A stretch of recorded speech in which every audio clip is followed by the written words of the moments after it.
صلوا على رسول الله صلى الله عليه وسلم. السلام عليكم ورحمة الله وبركاته.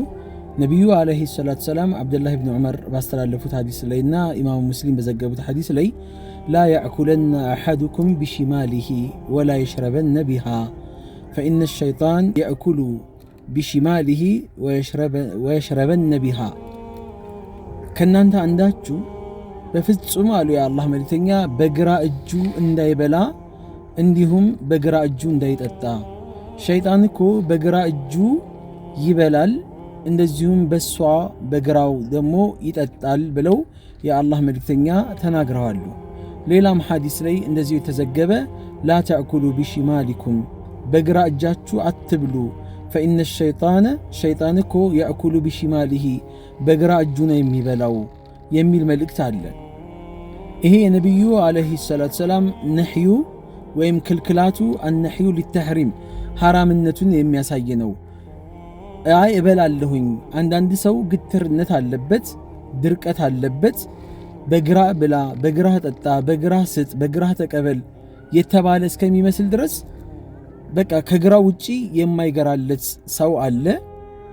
እንደዚሁም ደግሞ በቀኝህ ተጠቀም፣ በቀኝህ ብላ፣ በቀኝህ ጠጣ፣ በቀኝህ ስጥ፣ በቀኝህ ተቀበል ሲባል ግራው ሲን አይደል እንዴ? ግራውን የፈጠረውስ አላህ አይደል እንዴ? እያለ ለመሟገት የሚሞክር ሰው አለ።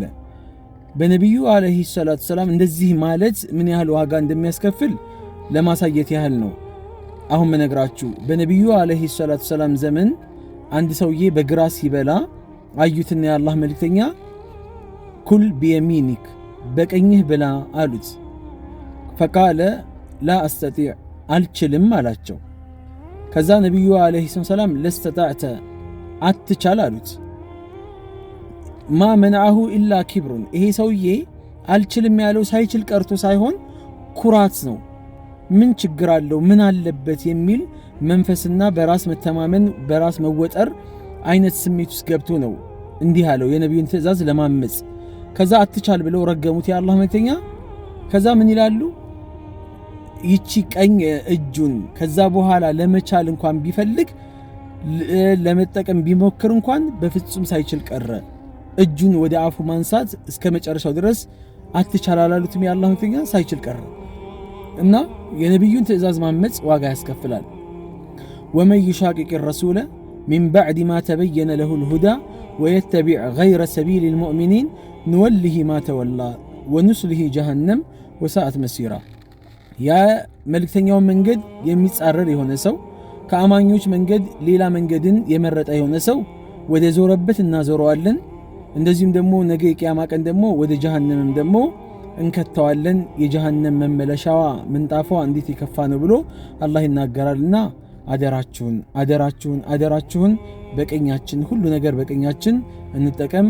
ካነ ረሱሉላህ ሰለም يعجبه التيمن የአላህ መልእክተኛ ቀኝ ነገር ያስደንቃቸው ያስወድዳቸው ነበረ።